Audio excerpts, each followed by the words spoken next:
PlayStation 2 games on the R36S console, it sounds like something fantastic and almost unreal, but many of my subscribers asked me to test PS2 games. So I did. I managed to launch several games on the R36S, but launching is one thing, actually being able to play them, that's something completely different.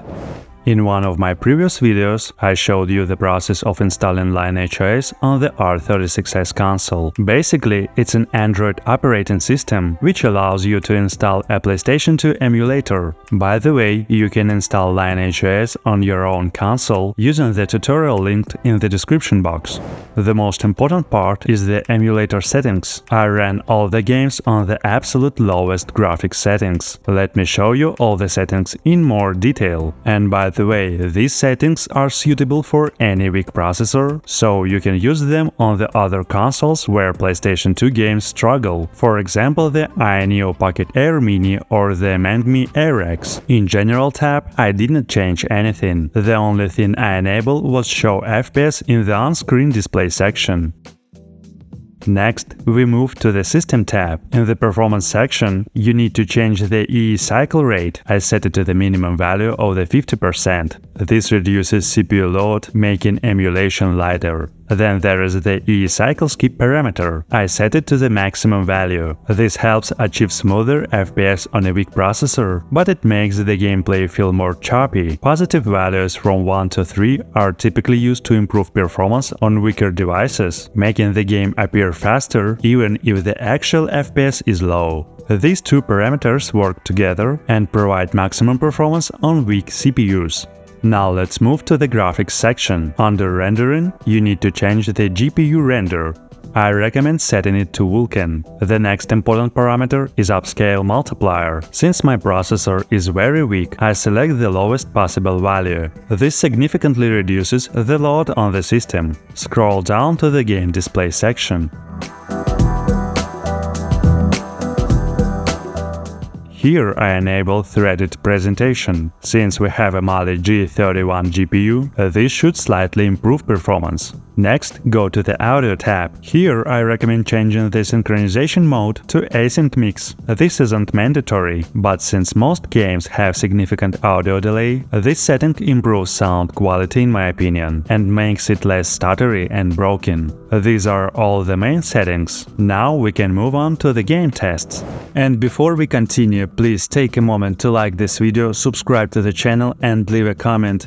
It's super important for promoting both the video and the channel. Also, don't forget to click the bell icon so you won't miss any new videos. And if you want to support the channel even more, you can hit the hype button. It helps push the video to new audiences and brings even more people into our community.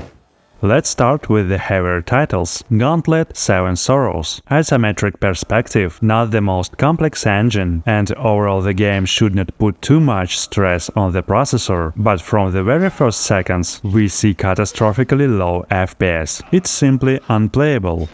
Next, of course, I tested GTA San Andreas. There's absolutely no smooth gameplay here. Everything runs extremely slowly, and playing with this kind of delay is impossible. The open world, cars, NPCs, it all turns into a slideshow. The audio lags behind, the controls respond late, the image stutters. It's unplayable. The next stage, simple 3D games. Madagascar, cartoon graphics, small levels, but again, the FPS is quite low. It's not even worth spending time on it. Shrek 2, also consider it one of the lighter 3D games of that era, and still unstable performance. It feels more like a slideshow than a game.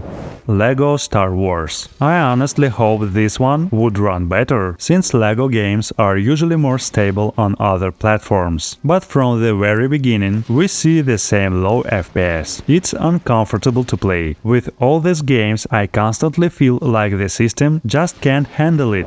Mojo, probably the simplest 3D game in this test. Here the frame rate goes above 20 FPS, and I was even able to complete the first level. But controlling the ball all with this kind of input delay is still very difficult. 2D games were my last hope. The logic is simple. If anything should run properly, it's 2D. Metal Slug Anthology, a legendary classic 2D arcade game. And even here, drops and input delay. FPS fluctuates around 10 to 12. The gameplay feels sluggish, though it's still better than the 3D titles. Mega Man X Collection. Old games, minimal load, the FPS is relatively stable, but the image looks very pixelated at this resolution. If you increase the resolution, performance drops even further. In my opinion, it's technically playable, but there is no enjoyment. The King of Fighters 11, a fighting game where precise input is critical. 2D characters seem like a safe bet, but with input delay and unstable frame rate, it stops being a fighting game. Constantly crackling audio only makes it more frustrating. Title Legends, a retro arcade collection. I thought this would finally run smoothly. It couldn't get any simpler, but stability is still not there.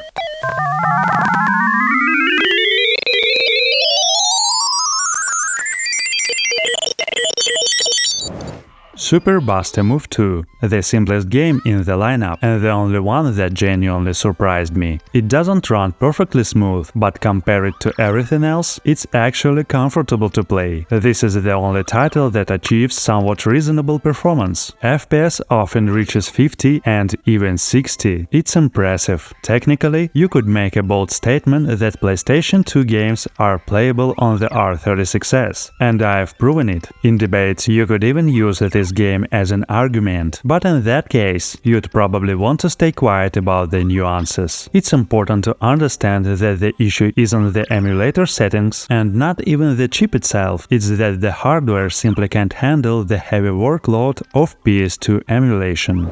At the same time, we can run Half-Life 2, Counter-Strike, and recently there was even news about Max Payne running via Portmaster. When games are running natively, the RK3326 processor can handle titles that are even more complex than some PlayStation 2 games. But emulation heavily loads the CPU, and no settings can fix that. Emulating PlayStation 2 is a demanding task. You need to emulate the Emotion Engine architecture, vector units, synchronization. All of this requires strong single-core performance, and the R36S simply isn't designed for that level of load. Yes, the games launch, but stable 30 or 60 frames per second, unfortunately not, and without stable FPS, it's not really gaming. So don't buy the R36S specifically for PlayStation 2. This console is great for 8-bit systems, 16-bit systems, the original PlayStation, and in some cases PSP. But PlayStation 2 is beyond its limits. Theoretically, yes, the games launch. Practically, they're unplayable. I recommend using Portmaster if you want a comfortable experience with heavier games. I really hoped that at least the 2D games would run perfectly, but even they have issues. So my conclusion is simple. PS2 on the R36S is more of a technical demonstration than a real gaming experience. If PlayStation 2 is important to you, you'll need to look at more powerful devices, reviews of which you can find on my channel. I hope you enjoyed this video. Please like and subscribe to the channel. I wish you pleasant nostalgia and successful completion of your favorite games.